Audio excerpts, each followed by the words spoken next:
Hey guys, warm welcomes to all. இன்னைக்கு நம்ம சேனல்ல என்ன ரெசிபி பார்க்க போறோம்னா ஒரு restaurant style gobi manchurian gravy.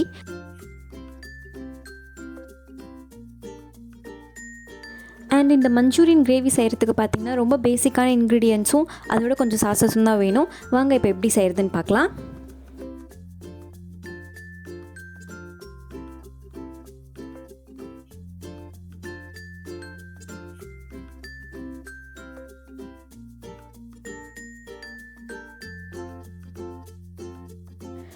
Okay, first இப்போ ஒரு பவுலில் 2 டேபிள் ஸ்பூன் மைதா போட்டுக்கலாம். அடுத்து 1 டேபிள் ஸ்பூன் கார்ன்ஃப்ளவர் போட்டுக்கலாம்.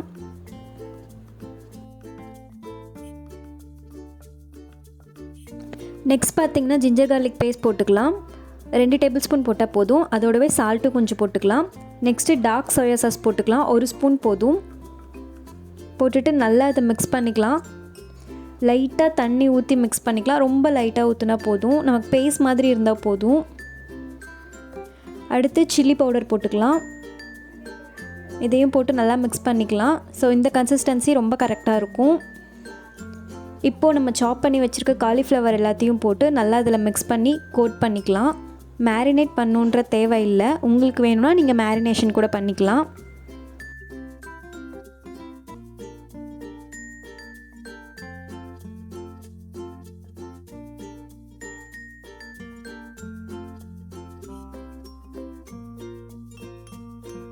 ஸோ இது மாதிரி நல்லா கோட் பண்ணிட்டா ரொம்ப கரெக்டாக இருக்கும். இன்கேஸ் உங்களுக்கு அந்த மிக்சர் கொஞ்சம் பேலன்ஸ் இருந்ததுன்னா அதை நீங்கள் கிரேவி செய்கிறப்ப கூட யூஸ் பண்ணிக்கலாம், ஒன்றும் ப்ராப்ளம் இல்லை.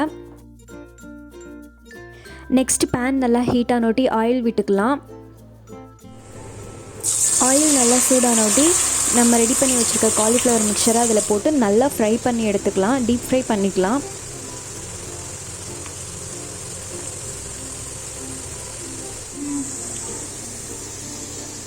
இது மாதிரி நல்லா கலர் சேஞ்ச் ஆகிற அளவுக்கு ஃப்ரை பண்ணி எடுத்துக்கலாம்.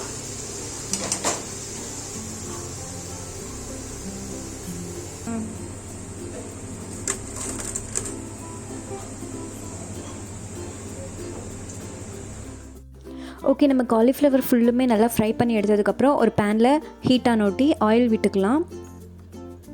ஆயில் கொஞ்சம் ஹீட்டானோட்டி நல்லா ஃபைனாக சாப் பண்ணியிருக்க கார்லிக் ஆட் பண்ணிக்கலாம். கார்லிக் போட்டு நல்லா சாட் அவுட் பண்ணிக்கலாம், கலர் லைட்டாக சேஞ்ச் ஆகிற அளவுக்கு. ஸோ இதோட கலர் கொஞ்சம் சேஞ்ச் ஆனதுக்கப்புறம் ஃபைன் சாப் பண்ணியிருக்க க்ரீன் சில்லிஸ் ஆட் பண்ணிக்கலாம். சில்லி பார்த்திங்கன்னா உங்களோட காரம் நீங்கள் எவ்வளோ சாப்பிடுவீங்களோ அதுக்கேற்ற மாதிரி போட்டுக்கோங்க. நாங்கள் 2 போட்டிருக்கோம். அடுத்து ஆனியன் போட்டு லைட்டாக அந்த டிரான்ஸ்லூசன்ட் கலர் வர வரைக்கும் சாட் அவுட் பண்ணிக்கலாம். அதுக்கடுத்து கேப்சிகம் போட்டு அதையும் நல்லா சாட் அவுட் பண்ணிக்கலாம். கேப்சிகமும் நல்லா சாட் அவுட் ஆனதுக்கப்புறம் 2 tablespoon tomato ketchup add பண்ணிக்கலாம்.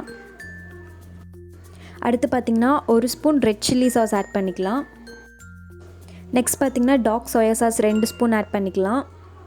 இந்த சாஸ் கொஞ்சம் அதிகமாக கூட ஆட் பண்ணிக்கலாம், டேஸ்ட் நல்லா தான் இருக்கும். இதையும் போட்டு நல்லா ஒரு வாட்டி சாட் அவுட் பண்ணிக்கலாம்.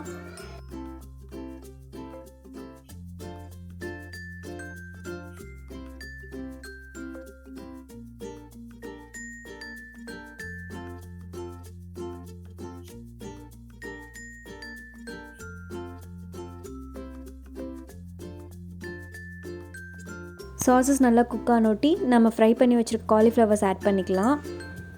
ஆட் பண்ணி நல்லா மிக்ஸ் பண்ணிக்கலாம்.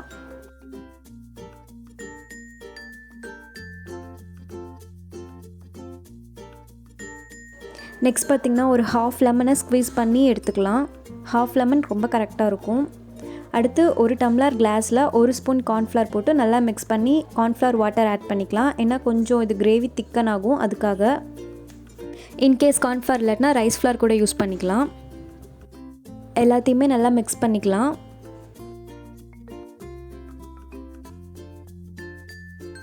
மிக்ஸ் பண்ணி இது மாதிரி பாயில் ஆகிற டைமில் சால்ட் ஆட் பண்ணிக்கலாம். சால்ட் ரொம்ப கம்மியாக போட்டால் போதும், பிகாஸ் நம்ம காலிஃப்ளவர் ஃப்ரை பண்ணப்பையும் போட்டிருந்தோம். சாஸஸ் எல்லாத்துலேயுமே சால்ட் இருக்கும். நம்ம போட்டிருக்க ஆனியன் கேப்சிகம் மட்டும்தான் சால்ட் தேவை. ஸோ அதுக்கு மட்டும் கம்மியாக போட்டுக்கலாம். நீங்கள் டேஸ்ட் பார்த்துட்டு அப்புறம் கூட வேணும்னா போட்டுக்கலாம். ஓகே, இது ஃபுல்லும் இப்போ நல்லா குக் ஆகிடுச்சு. அண்ட் ஃபைனலாக நம்ம சாப் பண்ணியிருக்க கொரியாண்டர் லீவ்ஸ் ஆட் பண்ணிட்டா நம்மளோட கோபி மஞ்சூரியன் கிரேவி சூப்பராக ரெடி ஆகிடுச்சு. அண்ட் உங்களுக்கு இந்த வீடியோ பிடிச்சிருந்தா கண்டிப்பாக லைக் பண்ணுங்கள், கமெண்ட் பண்ணுங்கள், ஷேர் பண்ணுங்கள், மறக்காமல் சப்ஸ்கிரைப் பண்ணுங்கள். அப்படியே பக்கத்தில் இருக்க பெல் ஐக்கானையும் கிளிக் பண்ணுங்கள். அலாங் வித் எங்களோட ஃபேஸ்புக் அண்ட் இன்ஸ்டாகிராம் டிஸ்கிரிப்ஷன் லிங்க்கில் இருக்கும், அதையும் டச் பண்ணி ஃபாலோ அண்ட் சப்போர்ட் பண்ணுங்கள். தேங்க்யூ.